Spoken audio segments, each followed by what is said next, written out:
Good win though. Thanks for the games, cheeky Repata.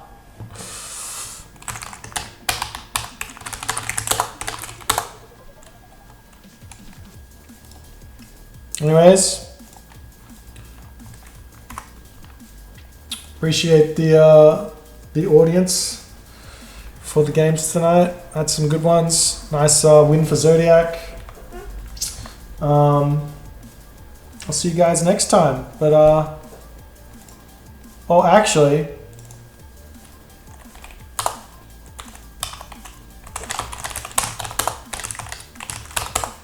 I just saw Joe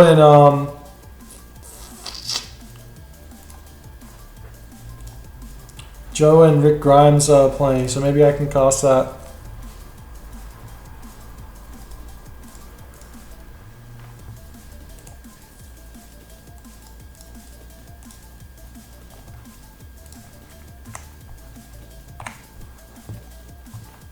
He sent me an emoji back, but I don't know if what that means.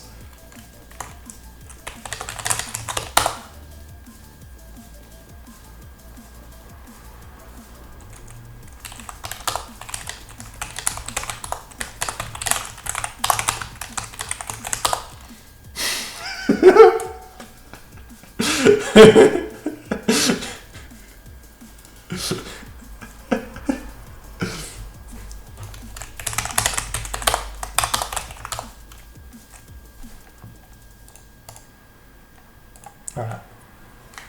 We got some more games for you.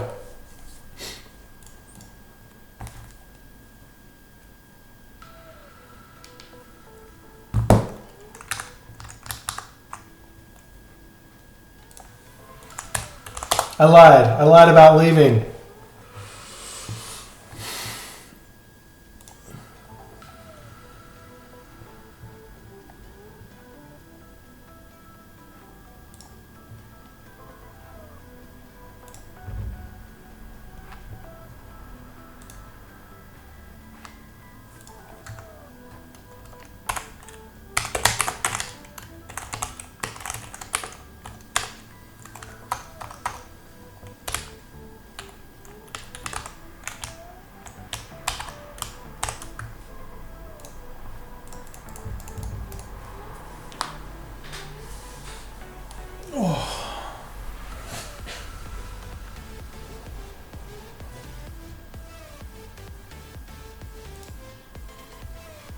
Nah, it's never worth early prosperity to build priests and get a town center. You wanna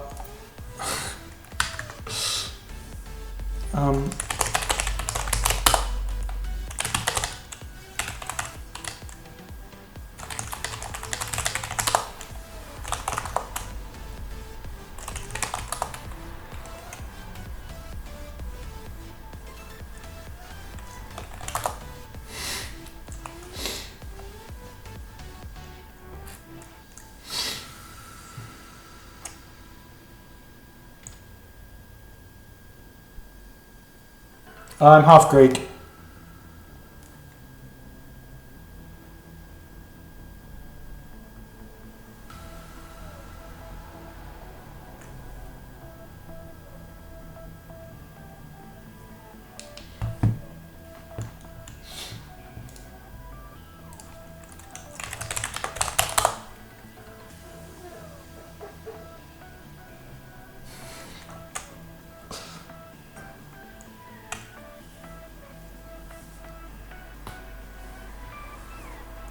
I'm like 6'2", or 6'1", 6'2".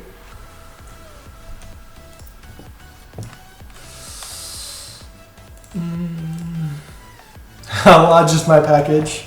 Very small package.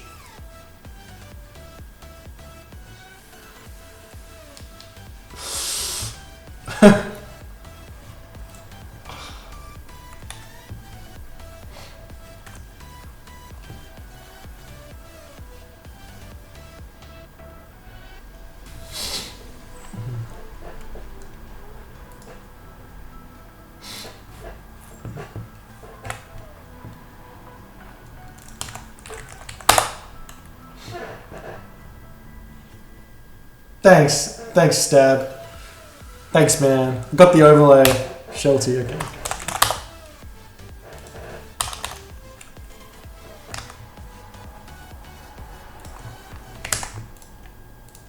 No, that was the wrong one. This one.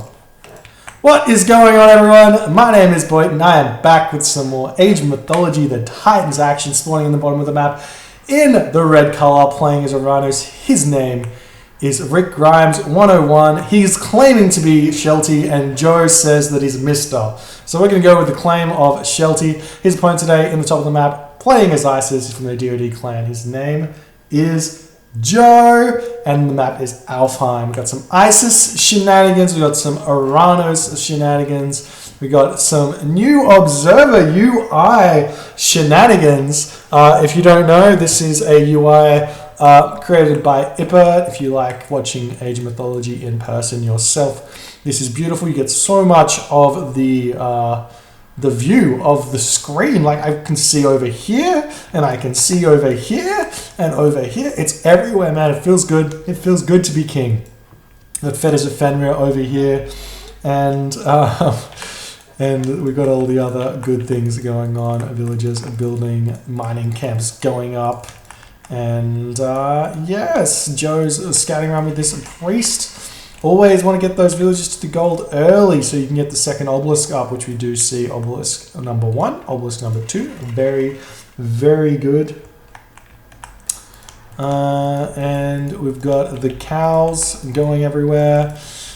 Labour is going to be going on to some chicken for some reason. He doesn't want to send too many villages over onto these elk here. He does have deer over here and elk over here, so maybe he's missed those for some reason, wanting to grab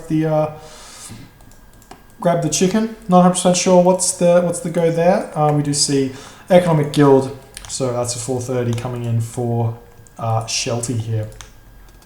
Cow scouting, Joe saying that he doesn't like his map, even though he's got deer that he should have been able to see, elk that he should have been able to see, and these cow, which you need to scout with as Egyptian, as Ra and as Isis. These cow are integral to your initial knowledge of the map. You need to scout this location with your cows. You need to scout this location with your cows, so you know where the gold mines are. It's super important, and yeah, if you don't do that, you can end up saying the map sucks, and it does suck when the map does suck.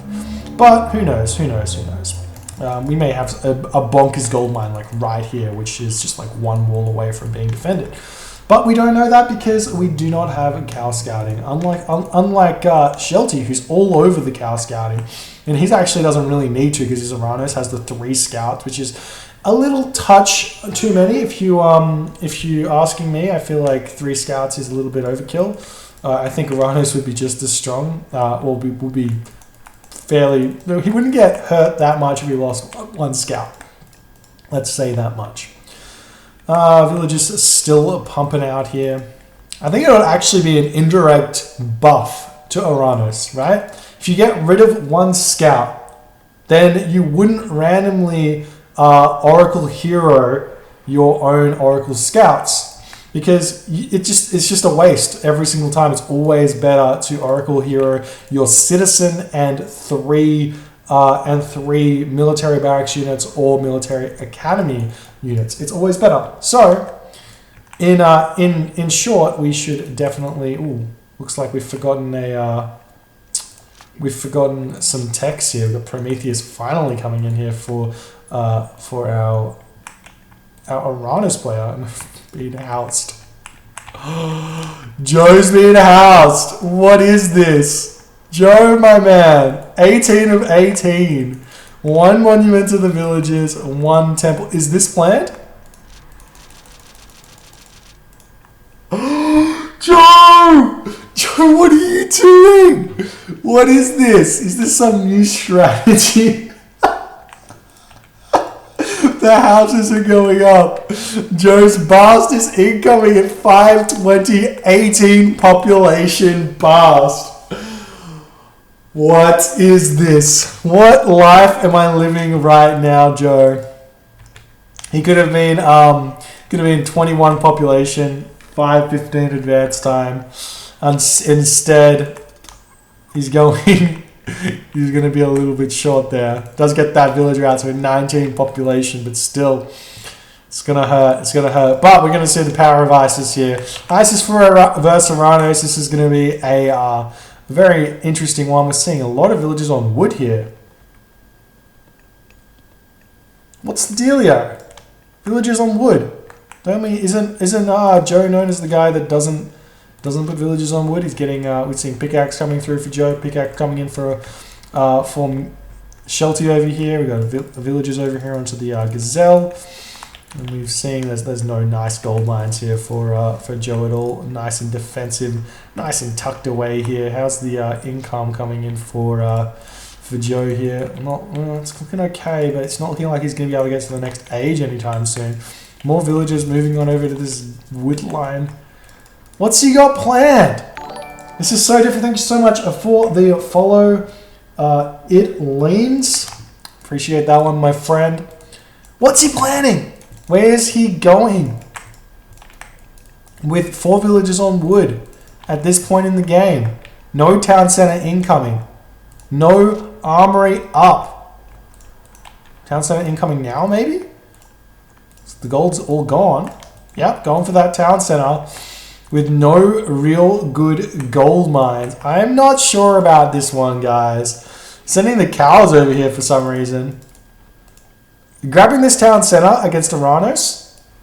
We've got the Sphinx doing a little bit of harass over here, but we've got all of these heroes. And if you can just, you just have to hit it once, and then you can kind of kite it around and pick it off. There's no way that this Sphinx is going to survive, even though we are trying. Oh, unfortunate. You don't want to throw the javelins until the Sphinx is being hit. I think we might have to spend a shockwave here to pick this one off. But maybe he's not going to do that. Maybe we'll just to hold on to that one. But as I was saying, Joe's only gold mine options. He's got 2 actually. He's got 2, and having 2 gold mine options is really good because it means you can go from this side. We see the shockwave does finally come down as Shelty realizes he cannot pick off that Sphinx. You can go to this gold mine, or you can go to this gold mine, or you can go to both, and then force your opponent to push you off one, and then you're on the other one while he has to run all the way around. With this nice wall here, he does split this off. It's kind of like having an oasis middle here, and you can also throw a wall up here as well. Grabbing this town center is a really, really good move. Does position himself really closely to this gold mine, which means he can force himself over here as best as possible. And then we're probably going to be able to see, well, we're going to see Joe go for slingers here. So it's going to have some army, so it may not be as simple as just gold staff, but Hyperion can income for our Oranos player Shelty. And then once Hyperion comes in, cast that on the batch of slingers and potentially catch a Scorpion Man. Make a push in after the slingers and the Scorpion Man are picked off. And then you can go for the gold staff there potentially. Or we might just be able to see Shelty take advantage of this really strong town center location for him. Given he's got the map control because he's Oranos, he can do a lot with that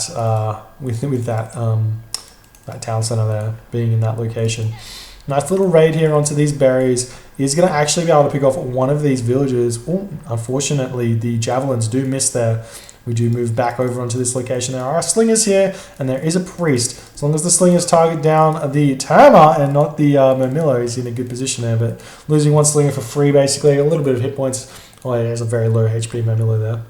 But we are going to have to see, unfortunately, Joe's going to have to transition into farms before he secures the second town center, which is really, really bad for him. If he starts producing farms, that's 70... nice trade there, one slinger for a hero termer. That's 70 gold less that he gets for army. But luckily, slingers only cost 23 gold, and he's using the prosperity now. That's going to basically soak up all of this gold mine. So he is going to have to need a bunch of army over here in order to defend against all of this action that's happening. I mean, I guess Shelty's taking it slow here, grabbing his own third town center as well. And given that Joe went for the fast second town center, it's going to hurt him quite a bit. It's going to hurt him quite a bit because this town center here, and this town center here, and this town center here, 3 town centers just after the second town center is better than 2 town centers early. So you do have to make something of it, or you have to get your own third town center, which is really hard for Joe here. So he's going to be in a difficult position, because if you can't grab his second gold mine and grab the second town center, or put some pressure onto his opponent, then Shelty's just going to get to the Mythic Age, and you're going to be stuck in the Classical Age or the Heroic Age, and it's going to be hard for you. I do like that Joe's coming over here. Just one little wall segment's all you need. There you go, chuck that guy up, and then this location is no longer going to be an issue. We see Shelty sitting over here. He does have a scout on this location. He's sitting just outside the line of sight of the watchtower here, which is really, really smart. So long as he doesn't move forward until the villagers come in, he can then send the medium termite in first, cut off the retreat, and pick off a lot of these villagers. He still has access to Shockwave, I believe. Looks like he's going to be moving in. Here we go. This is perfect. This is exactly what we were saying. But the termite don't cut off the retreating path here. Does manage to pick off that Pharaoh first. The slingers are moving in, going to try and take this all out here. But the villagers content to sit on this location. Watchtower coming up. Second watchtower coming up. Priest onto that Promethean instantly. We're seeing the termite split off here. No shockwave being cast just yet. Seeing some of those termite falling as we're pushing back here. The slingers are looking like they're going to be enough here, especially if these watchtowers do get up. But the issue is going to be the Murmillo here, and there's not really any axemen out just yet. And we're still pumping out those slingers. If we check out the gold situation, we have 600 gold, 700 gold in the bank here for Joe, so he's not going to be short on that. I'm surprised he's not building out any priests. They seem to be the big deciding factor here. Nice shockwave in the middle there. Going to be hitting about 5 of those slingers, which is pretty big. And there's going to be a lot more of these villages starting to fall. And the big issue here is, even though Joe got these villages out a little bit earlier, it doesn't matter because he's losing them. And Shelty's pumping from 3 town centers and flooding units. We're seeing more priests coming out now. Finally, the priests coming out. He should have been building these when he had that 700 gold. Villages falling, watchtower doing some damage, no crenellations, so you can actually use these termite to run around. But looks like the army going to be traded for a lot of villages there. It's very, very important for Shelty to be getting that win here on this gold mine, but it is looking like these units are going to be feeling a lot of pain. I feel like there may be an issue with these termite having 30%. 30% pierce armor. I feel like they shouldn't have that much pierce armor. How much they should probably have 20%, like the slinger. Just thinking about silly balance issues, because there's a new balance patch coming out, and I'd like to see some issues rectified. And maybe the actual issue, the biggest issue with Oranos would be maybe the pierce armor of the termite is a bit too high. Something to think about. I'm just mean like Oranos just can sit underneath these watchtowers for so long, whereas pretty much every other race gets completely punished if they do that, because they don't have that much base pierce armor. But enough about balance. We're seeing Shelty coming back in. He's sitting under 3 watchtowers here, going to be taking a lot of damage, and we do see we don't see many units out for Joe at all. And Shelty sniffs blood right now. He's really going for it. And Joe's he's still producing villages though, so he's still in a he's not in a good position at all. If you look at the score, he's down 1,000 points, and there's no gold income right now. Joe's got no gold in the bank right now. I'm surprised he didn't move up to this one, but it's like he's already on top of that with the military barracks. Shelty, that is. It's feeling good. It's feeling good for our Oranos play. We're probably even seeing a heroic age incoming fairly soon. Max villages, armories up, and there's the mythic heroic age coming in. Joe taps out. GG, well played. Fortunately, Joe could not take that one. I feel like had he spent, when he had 700 gold in the bank and he was still gold mining, had he spent that all on priests, I feel like he would have been able to hold here. I feel like he would have. And then he probably would have been able to continue.